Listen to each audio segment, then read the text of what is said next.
BJP ప్రభుత్వం దేశ సంక్షేమ పథకాలను ఎన్నో అమలు చేసింది. మోడీ జపం గ్రామాన ఇప్పుడు జపం చేస్తుంది. మూడోసారి కూడా మోడీని గెలిపించుకోవాలన్నటువంటి తపన యువకుల్లో కనిపిస్తూ ఉంది. ఇక్కడ ఉన్నటువంటి ప్రజల లోపల అభ్యర్థి పట్ల కొంచెం విమర్శనాత్మకమైనటువంటి వ్యక్తిగా ఆయన ముద్రపడిపోయాడు. కాబట్టి ఎలా మీరు ఓటర్లను వాళ్ళను ఎట్లా చైతన్యవంతులు చేస్తున్నారు? ఈ ఓట్లు అనేది భారతదేశానికి సంబంధించిన ఓట్లు. ఇది మనకు స్థానిక సంస్థల ఎన్నికలు కావాలి, నాకు మన శాసనసభ ఎన్నికలు కావాలి. ఈ దేశానికి సంబంధించిన ఎన్నికలు మాకు మన దేశానికి మొత్తానికి అభ్యర్థి మా ప్రధాని నరేంద్ర మోదీ గారు.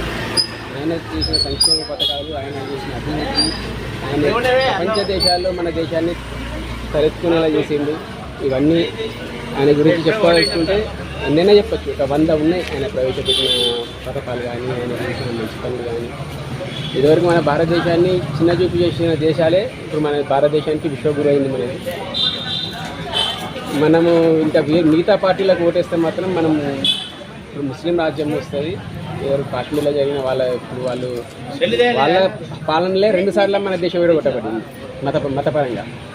కానీ మనని మాత్రం మన హిందువులను ఇప్పటికీ 2వ పౌరులుగా చూస్తున్నారు దేశంలో. నరేంద్ర మోదీజీ నాయకత్వంలో ఆరు రమేష్ గారు ఎన్ని లక్షల ఓట్ల మెజార్టీతో గెలవబోతున్నారు? మినిమం ఒక 1.5-2 lakhs అయితే వస్తాయని చెప్పి నా అంచనా. 1,50,000 2 లక్షల మెజార్టీ, 1 లక్ష 2 లక్షలు 1 to 2 lakhs వరకు అయితే కంపల్సరీ వస్తాయి. భారీ మెజార్టీ గెలుస్తాడు. ఎగ్జాంపుల్ చెప్పాలంటే మనకి హైదరాబాద్ చూసుకుంటే అక్కడ ముస్లింల సంఖ్య ఎక్కువ. అక్కడ ఉన్న 7 సీట్లలో ఒక సీటు భారతీయ జనతా పార్టీ గెలిచింది. అది కూడా మన టైగర్ రాజసింగ్ గారు గెలిచారు. దాంట్లో ఇప్పుడు పార్లమెంట్లో మాధవీలత గారు ఇప్పుడు దగ్గర హయ్యెస్ట్ మెజారిటీ ఎక్స్పెక్ట్ చేస్తున్నాను.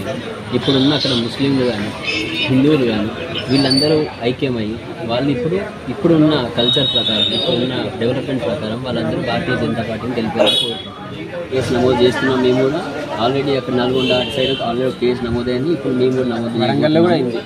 ఇప్పుడు ఫ్రెష్ కేసు మళ్ళీ అద్దంకి దయాకర్రావు పైన మేము కూడా పెడతాము. ఎటువంటి సిచ్యువేషన్ అయినా సరే ఎవరైనా నరేంద్ర మోదీ గారిని కానీ, అమిత్ షా గారిని కానీ, ఈ రాష్ట్ర నాయకుల అరాచకాలు కట్టేయాలంటే నరేంద్ర మోడీ గారు మళ్ళీ రావాలి. ఇదేసారి కాకుండా 2047 మా ఫోకస్ అది ఏదైనా కానీ, వందే భారత్ రైల్స్ కానివ్వండి, బుల్లెట్ ట్రైన్స్ కానివ్వండి, మేము తీసుకొచ్చే కొత్త ఎయిర్పోర్ట్స్ కానీ ఎక్సెట్రా అన్నీ మేము తీసుకొచ్చే డెవలప్మెంట్. 70 సంవత్సరాల్లో మీకు చాతగాని ప్రభుత్వం, మీ కాంగ్రెస్ ప్రభుత్వం కానీ, మీ టీఆర్ఎస్ ప్రభుత్వం కానీ, మీకు చాతగాని ప్రభుత్వాలు మా చేతిలో జరుగుతున్నాయి. 10 సంవత్సరాలలో మేమేం చేయాలో మాకు తెలుస్తుంది, మేము చేస్తున్నాము. ఇంకొక ఇదే 10 సంవత్సరాలు కాకుండా 2047 వరకు మేము చేసి చూపిస్తాం.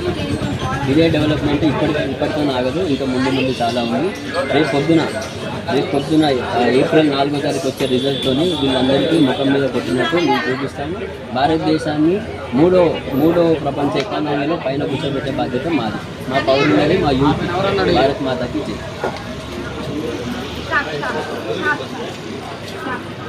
ప్రపంచ వ్యాప్తంగా ఆదరాభిమానాలను పొందినటువంటి మోడీ మూడోసారి కూడా ప్రధానమంత్రి అయ్యే అవకాశాలు ఉన్నాయి. భారీ మెజార్టీతో జరుగుతున్నారు.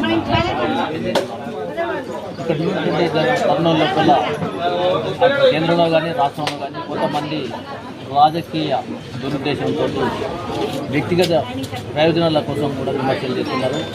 అలాంటి నాయకులకు తగిన బుద్ధి చేస్తాము, కేసులు చేస్తాము, ఫిర్యాదులు చేసి కేసులు నమోదు చేస్తాము.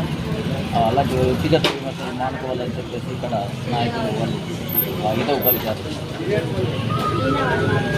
చీఫ్ రిపోర్టర్ నాంపల్లితో కెమెరామెన్.